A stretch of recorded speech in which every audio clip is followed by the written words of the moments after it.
नमस्कार। जैसा कि दिल्ली का एक अदालत ने कहा, आपराधिक मानहानि कानून अभिव्यक्ति की स्वतंत्रता पर चोट करता है।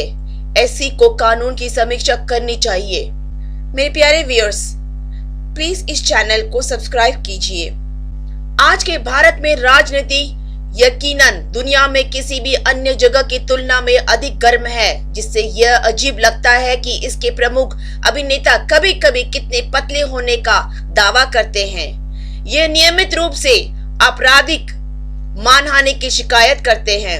कांग्रेस के शशि थरूर के खिलाफ भाजपा के राजीव चंद्रशेखर द्वारा दायर ऐसी ही एक शिकायत को खारिज करते हुए दिल्ली की एक अदालत ने इस राजनीतिक शगल में बड़े दाव को रेखांकित किया है। यदि हर भाषण को मानहानि के रूप में देखा जाएगा तो भाषण और अभिव्यक्ति की स्वतंत्रता शून्य हो जाएगी। स्पष्ट रूप से कहे तो यह किसी व्यक्ति की प्रतिष्ठा को नुकसान पहुंचाने के लिए माफी नहीं है, बल्कि यह आनुपातिकता के बारे में है। ऐसे मामलों में आपराधिक के वजह दीवानी उपयुक्तता के बारे में हालांकि अदालतें असंगत है। 2023 में इस तरह के सबसे हाई प्रोफाइल मामला में सूरत की अदालत ने राहुल गांधी को 4 साल पहले की गई एक टिप्पणी के लिए दोषी ठहराया। साथ ही उन्हें अधिकतम 2 साल की कैद की सजा दी, जिससे उनका लोकसभा से आयुक्ता तय हो गई। सुप्रीम कोर्ट ने कुछ ही हफ्तों में सजा पर रोक लगा दी और राहुल संसद लौट आए। वो शायद हैरान है, लेकिन जब एक आम नागरिक यौन उत्पीड़न की शिकायत उठाने या सरकार विरोधी कार्टून बनाने के बाद उसी तरह से आरोपी बन जाता है, तो प्रभाव बहुत अधिक दम घोटने वाला होता है। दोष सिद्धि हो या ना हो, इस प्रक्रिया में सजा का प्रावधान पर्याप्त है।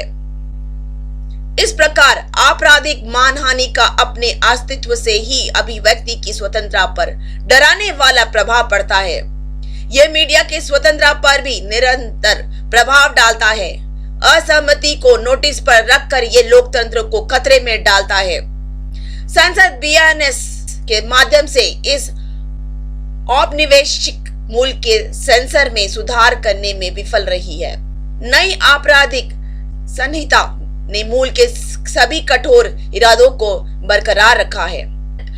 एक आरोप भावनाओं को ठेस पहुंचाने के इरादे से या व्यंग्यात्मक ढंग से व्यक्त किया गया से लेकर ऐसे व्यक्ति तक जो किसी व्यक्ति के नैतिक या बौद्धिक चरित्र को कम करता है। मानहानि की इसकी परिभाषा बेहद व्यापक बनी हुई है।